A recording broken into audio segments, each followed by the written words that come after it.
Hello दोस्तों, तो आज हम coulomb law in vector form पढ़ेंगे। इससे पहले हम पढ़ चुके हैं कूलम्ब लॉ क्या है और यहाँ पे हम देखेंगे वेक्टर फॉर्म। तो एक बार मैं फिर बता देता हूँ कूलम्ब लॉ क्या था। 2 पॉइंट चार्ज था Q1 Q2, बीच का डिस्टेंस कितना, इतना। तो फोर्स क्या होता है, Q1 पे फोर्स होगा F, Q2 पे भी कितना F, दोनों का मैग्नीट्यूड सेम, डायरेक्शन अपोजिट। ठीक है, ये F कितना था 1/4πε0 Q1 Q2 r स्क्वायर। यही अभी तक हम पढ़ चुके हैं। इसी को हम वेक्टर फॉर्म में पढ़ेंगे कि वेक्टर फॉर्म में क्या होगा। तो आइए प्यारे प्यारे बच्चों, आज हम सीखते हैं वेक्टर फॉर्म। देखिए, वेक्टर फॉर्म स्टार्ट करने से पहले मैं एक पॉइंट और आपको बता देता हूँ जो इसमें आएगा, यूज होगा। यूनिट वेक्टर था, आप समझ लो। यूनिट वेक्टर देखो, अगर ये स्ट्रेट लाइन है, डायरेक्शन ऐसी दिए हैं और इसको हम ए वेक्टर करते हैं। क्या करते हैं? ए वेक्टर करते हैं। तो इसका यूनिट वेक्टर कितना होगा? Vector A by vector A का मैग्नीट्यूड। अगर इस डायरेक्शन को, इस वेक्टर को अगर हम ए वेक्टर करते हैं तो इस डायरेक्शन में यूनिट वेक्टर कितना होगा? Vector A upon vector A का मैग्नीट्यूड। ठीक है, एक पॉइंट और देखिए जो काम आएगा यहाँ पे, ट्रायंगल लॉ। देखिए, अगर ये वेक्टर है R1 और ये वेक्टर है आपको कितना R2, तो ये जो है AB को हम क्या लिखेंगे? आप सोचो, AB को हम क्या लिखेंगे? आप अंदाजा कीजिए। अगर हम ऐसे कर देते हैं, अब आप देखो, अगर हम ऐसे डायरेक्शन देते हैं, इसे मैं प्रोसेस बता रहा हूँ कि इसको हम कैसे लिखते हैं, क्योंकि ये यूज होगा यहाँ पे। देखिए, ये दोनों एरो जो है क्या है, ऐसे एंटी क्लॉकवाइज, और ये क्या है, क्लॉकवाइज। तो ये दोनों एक डायरेक्शन में, ये अपोजिट डायरेक्शन में, तो ये हो गया रिजल्टेंट। ये क्या हो गया? रिजल्टेंट। तो R1 इज इक्वल टू क्या हो गया? AB plus R2। तो AB इज इक्वल टू क्या लिखेंगे? R1 minus R2। तो अगर इसको हम R1 वेक्टर करते हैं, इसको R2 वेक्टर करते हैं, तो AB वेक्टर को कैसे लिखेंगे? R1 minus R2। लेकिन अगर यहाँ पे हम साइन ऐसे न दे के, अगर हम ऐसे साइन दे दें, ऐसे, तब हम क्या लिखेंगे? आपको देखिए, अगर ऐसे डायरेक्शन कर दें तो इसका क्या हो जाएगा? अपोजिट। तो इसको हम क्या लिखेंगे? देखिए, तो BA वेक्टर को क्या लिखेंगे हम? R2 minus R1। ठीक है, BA वेक्टर को क्या लिखेंगे? R2 minus R1। ये ट्रायंगल लॉ ऑफ एडिशन। तो ये यूनिट वेक्टर और ट्रायंगल लॉ ऑफ एडिशन, ये दो कंसेप्ट का यहाँ पे हम यूज करेंगे Coulomb law in vector form. चलिए देखिए, ये क्या है आपका एक्स एक्सिस, ये क्या है वाई एक्सिस, ये क्या है ओरिजिन। यहाँ पे एक पॉइंट चार्ज है Q1 और एक पॉइंट चार्ज यहाँ पे कितना Q2। इसका पोजीशन वेक्टर कितना है? देखो R1, और इसका पोजीशन वेक्टर क्या है? R2। इसका पोजीशन वेक्टर R1, इसका पोजीशन वेक्टर R2। ठीक है, तो ये देखो, दोनों को ज्वाइन कर दो। देखिए, ऐसे कर दीजिए, यही एरो है। ये Q1 पॉइंट चार्ज, ये क्या है? Q2 point charge.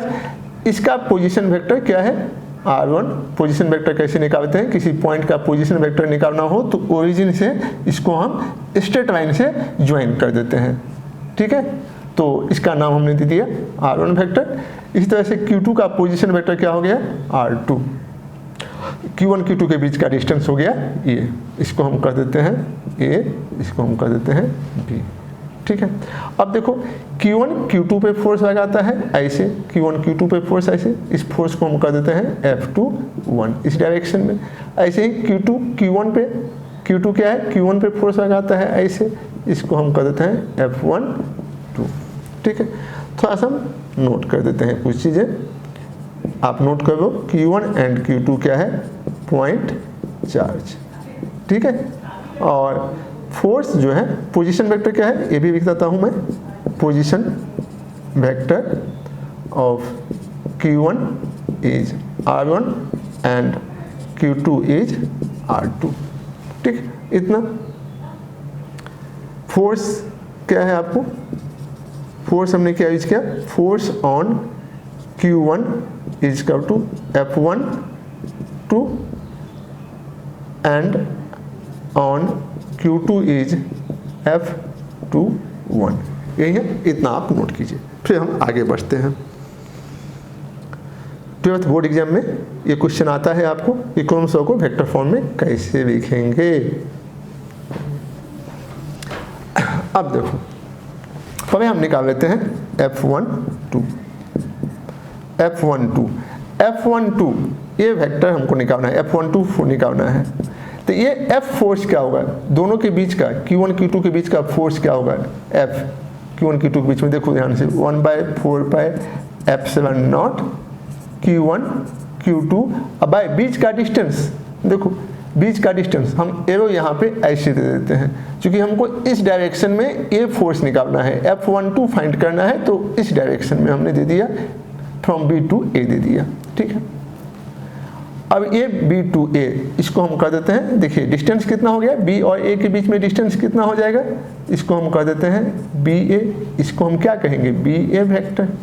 आप समझ हो कि नहीं, इस डिस्टेंस को हम कैसे लिखेंगे, B से A तक वेक्टर क्या हो गया BA, इसका मैग्नीट्यूड कर दीजिए, हो गया, ये हो गया डिस्टेंस और इसका स्क्वायर, ये हो गया मैग्नीट्यूड।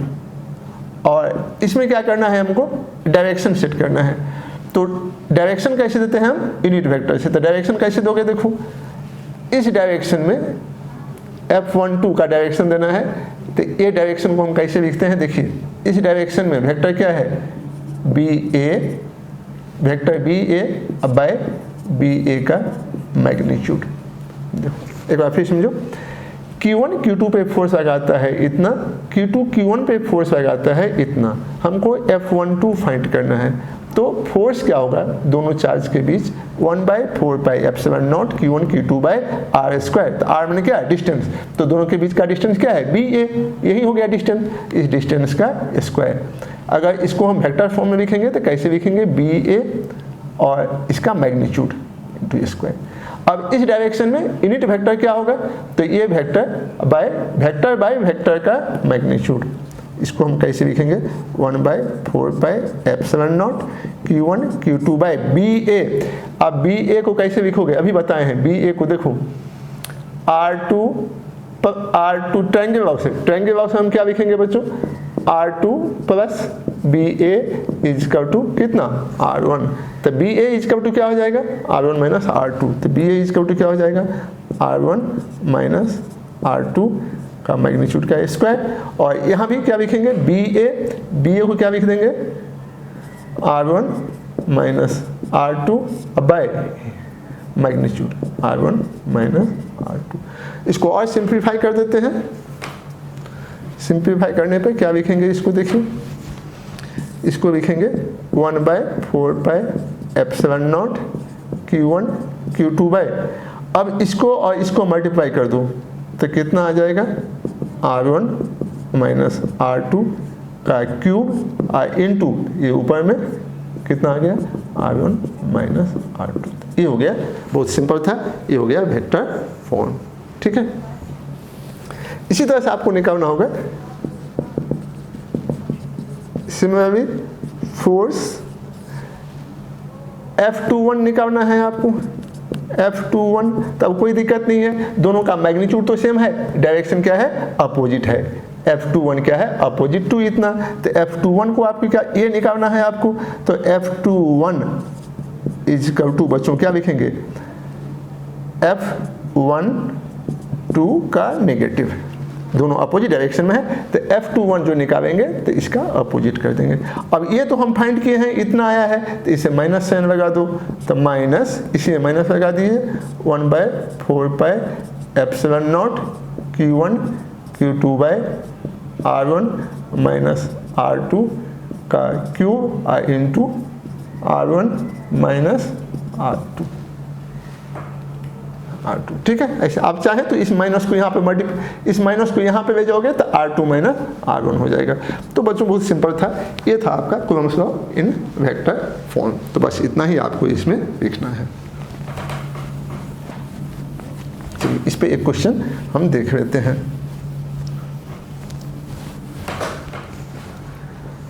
देखिए x y, क्वेश्चन कैसे, ये एक चार्ज है आपको 10 माइक्रोकूलम्ब, इसको Q1 कर दो। एक चार्ज क्या है Q2, ये कितना है आपको 20 माइक्रोकूलम्ब है, ठीक है। इसका देखिए, इसका पोजीशन वेक्टर दिया हुआ है R1, इसका पोजीशन वेक्टर कितना R2, दोनों के बीच का फोर्स करता है निकालने के लिए।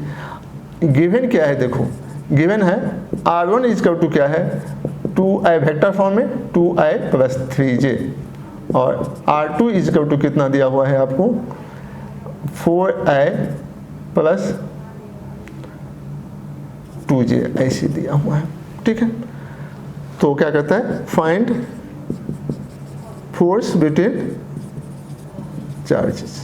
ये क्वेश्चन है आपका कूलम्ब्स लॉ पे, ठीक है।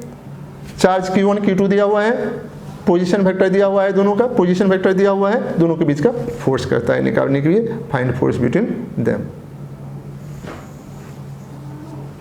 तो ये लगाता है इस पर फोर्स इधर F12, और ये लगाता है इधर कितना F21, यही आपको निकालना है।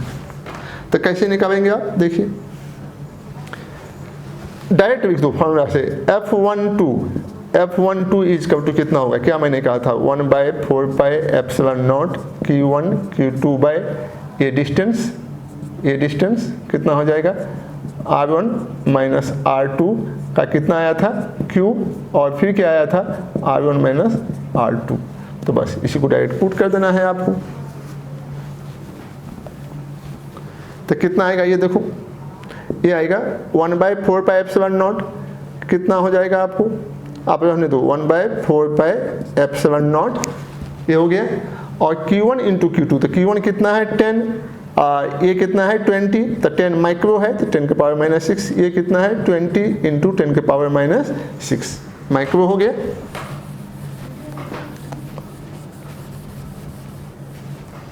Q1 Q2 और बाई कितना दोगे, देखो R1 माइनस R2, तो R1 माइनस R2, इसमें से इसको माइनस कर दो तो कितना आएगा, देखिए इसमें से इसको माइनस करेंगे तो कितना आएगा,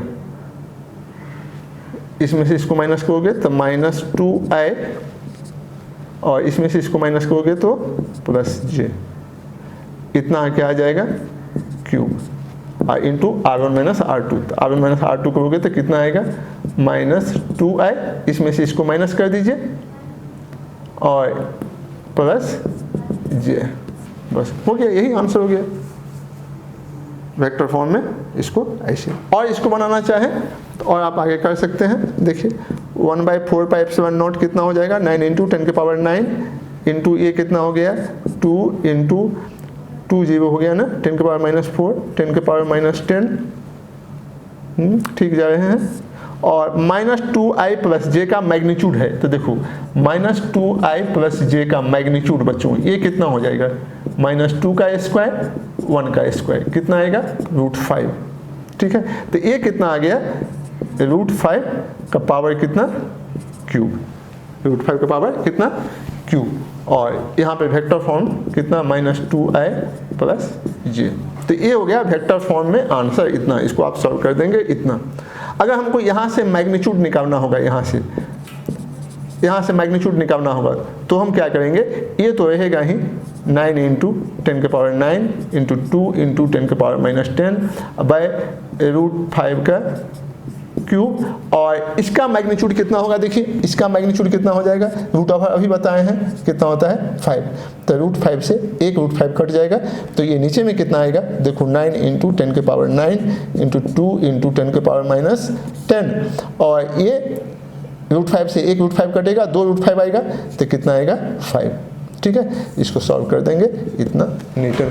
तो इस तरह से आप क्या करते हैं, Coulomb's law in vector form हम पढ़ते हैं। तो इस लेक्चर को यहीं पे फिनिश करते हैं।